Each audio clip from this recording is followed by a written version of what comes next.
Hello. My name is Jamie Gullien, and I will be discussing the psychological and sociological effects of imprisonment. But before that, I wanted to give a brief explanation of why I wanted to go so in-depth into this topic. So when I was a little girl, maybe in 3rd or 4th grade, they asked us to write a letter to Santa Claus over what we wanted the most in the world. And I sat there and I looked around as my classmates jotted down really fast, I want a Barbie, I want a toy. And of course, I wanted a toy too, but I knew that wasn't the thing that I wanted most in the world. And I wrote about how I really wanted to see my uncles because they had been sent to jail. So I guess Santa Claus doesn't like to come around to this hood a lot. It took him a couple years to come. But when he finally came, and I got to see my uncles, it wasn't the same person I had seen before. In my culture, generally, and no, I'm not Indian, for those of you who think I am, in my culture, the men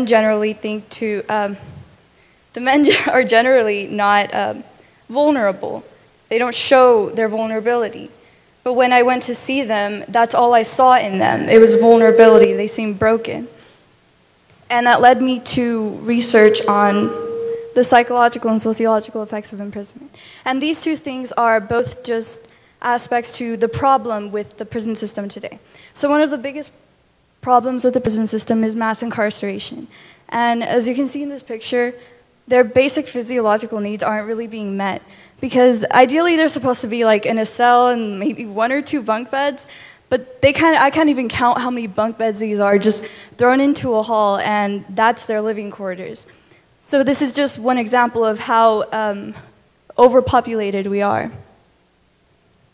Another problem is solitary confinement. And I think this is actually one of the biggest problems that we have. They are shoved into a cell that's 7 by 10, that's less than your average parking space, which is 8 by 16.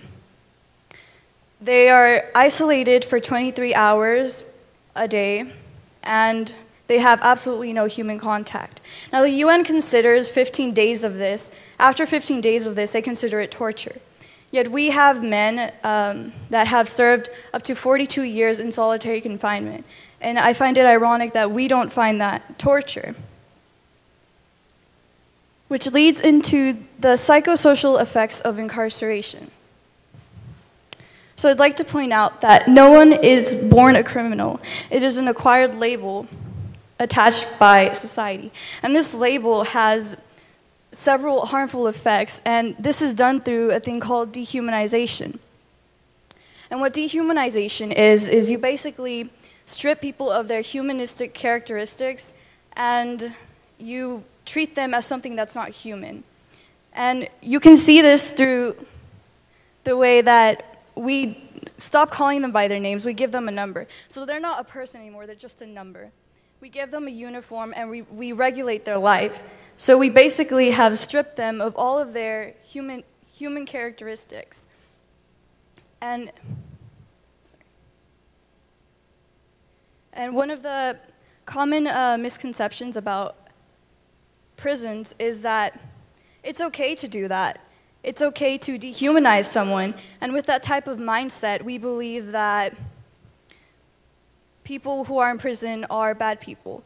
And that's not necessarily always true. Some of them just made bad mistakes.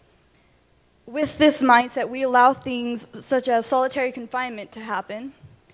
And another misconception is the myth about murderers and rapists. So we generally tend to believe that people who are in prison are in there because they have committed some type of violent crime, such as murder or rape. But the truth is, those people only account for 2.8% of the population. So they are a minority. And I also believe that most people in there were because of violent crimes, and I didn't believe that until I saw the statistic. So how did this idea come to be? How did we seem to have this instilled into our collective conscious that, it deprives us from seeking the incentive to go help them? How did this idea come to be? I tend to blame the media, of course. And I think that they romanticize the idea of a bloodthirsty killer, but you can also blame America's Get Tough on Crime campaign and the war on drugs. So not only is that mindset allowing solitary confinement, the 2.8% of the population is what accounts for the violent criminals, but 49% of all the people in prisons are there due to drug-related convictions. And I find that really funny, since we claim that it's the get tough on crime tactic, but it's really the war on drugs. That's almost half of all the people that are in prison are there due to drugs. So what are we doing to solve this problem? Punishment. So someone breaks the law, you go to prison. What happens when they break the law again? We tend to believe that punishment is going to be the solution, even though it's proven not to be effective in the first place. 2/3 of people who have gone through prison will go back into prison because we are not accepting them as a society. We are rejecting them. We are making them feel like they should not be a part of our society, even if they've already gone through the prison system, which ideally is supposed to reform them. So with the recidivism rate being so high, that explains why so many people are going back into jail. Now at 25%. We account for 25% of the world's prison population, yet we only have 5% of the world's population. So we call ourselves the land of the free, yet we have the highest incarceration rate in the world. So who else is affected by this? Well, I think family, and specifically children. It can start as early as an arrest. That could be one of the most traumatizing memories that you could have, because you could have a child whose mom or dad or father or any type of family member, they could see their parent be arrested, and it's usually not a very nice thing to witness. They're going to remember that for the rest of their lives, because that might be the last time that they saw them. And if not, if the last time they saw them was maybe visiting them in prison, that's also not a very good place to go. It doesn't form really good memories. Also you are affected because you are going to be paying for these people. On average, we spend $33,000 per prisoner per year. And keep in mind, we are overpopulated, so that's a lot of money. So my solution to this is transitioning from a punishment-based model to a rehabilitation-based model. When I say rehab, I don't mean drug rehab, which that could also be a solution, but that's not my focus on it. When I say rehab, I mean change, allowing someone to change, allowing someone to re-enter back into society, which is the type of model that we began with, but we converted it into punishment. So a couple things we could do is bring awareness, change your perspective, and take it personally. The second and the third one are basically the reason why I'm here. Bring awareness, that could be done through events like this, like the TEDTalks events. You could support programs already involved in this movement. So there's this program called RISE, and that's Reentry into Society effort.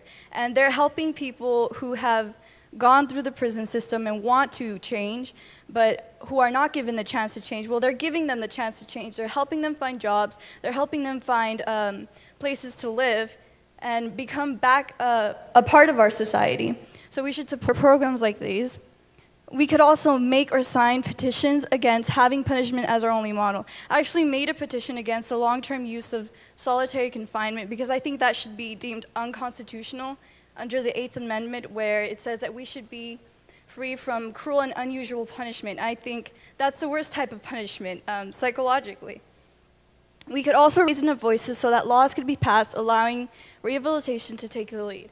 So if we don't let them know that we want to make this change, that we are not okay with this anymore, we're not conforming to this norm, then they're going to listen to us. A few things to consider. Rehab, like prison, is going to affect everyone differently. So just like prison alone is not working, rehab alone may not work for some people. So a solution for that would be using a combination of both models. Now, if you're an adult or a parent, a teacher, I want you to do a little experiment. The next time you feel like you need to punish your child, look at their reaction when you punish them, and then look at your reaction when you punish them, and then show them that you care and that you love them. I'm pretty sure those are going to be two completely different reactions. The change begins with you. What are you going to do? Thank you.